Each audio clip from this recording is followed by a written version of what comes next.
दोस्तों, आइए हमारे चैनल में आपका स्वागत है। हम जो है सो आरआरबी रेलवे द्वारा जो है सो विभिन्न परीक्षाओं में पूछे गए विशेष महत्वपूर्ण क्वेश्चंस को जो है सो रिवाइज करने की कोशिश कर रहे हैं। हम चाहते हैं कि आपका रिवीजन हो जाए साथ साथ। तो आइए, ये आरआरबी एएसएम परीक्षा 30 मार्च 2016 का है, रेलवे द्वारा पूछा गया है। आइए देखते हैं कि कैसे कैसे क्वेश्चंस जो है सो पूछा गया है। इससे पहले हमारे चैनल को अगर सब्सक्राइब नहीं किए तो प्लीज़ सब्सक्राइब कर दें। तो हम रेड आई जो है सो बटन को दबाकर सब्सक्राइब करें। लाइक शेयर करना ना भूलें। आइए देखते हैं क्या होता है। मानव नेत्र की स्पष्ट दूरी कितनी होती है? तो मानव नेत्र की स्पष्ट दूरी 25 सेंटीमीटर होती है। देखिए, विटामिन डी का प्रमुख स्रोत क्या है? तो सूर्य का प्रकाश है।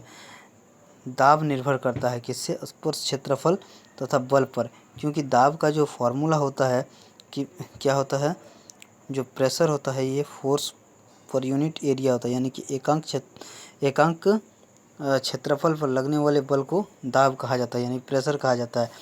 तो कह रहा है कि निर्भर किस पे करता है? तो बल पर निर्भर करता है और एरिया पर निर्भर करता है, स्पर्श क्षेत्रफल पर। तो आशा करते हैं कि आप लोग को समझ में आया होगा। आइए अगला हम लोग क्वेश्चन देखते हैं। देखिए, सिक्का बना होता है। सिक्का किसका बना होता है ये पूछा गया है। तो सिक्का बना होता है फेरिक स्टेनलेस स्टील का। फेरिक स्टेनलेस स्टील का सिक्का बना होता है। उसके बाद पूछ रहा है कि डायलिसिस जो होता है का प्रयोग किया जाता है, किस पे किया जाता है? किडनी की बीमारी के उपचार के लिए डायलिसिस का प्रयोग किया जाता है। अगला हम लोग देखेंगे कि अल्पवयस्क मगरमच्छ को कहा जाता है, क्या कहा जाता है? हैचलिंग कहा जाता है।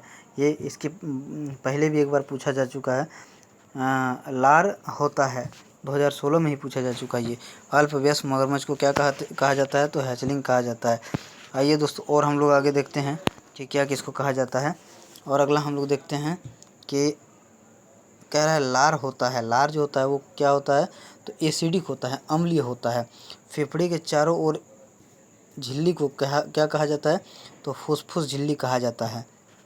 फुफ्फुस झिल्ली कहा जाता है। सामान्य मूत्र में विद्यमान ग्लूकोज का प्रतिशत कितना होता है?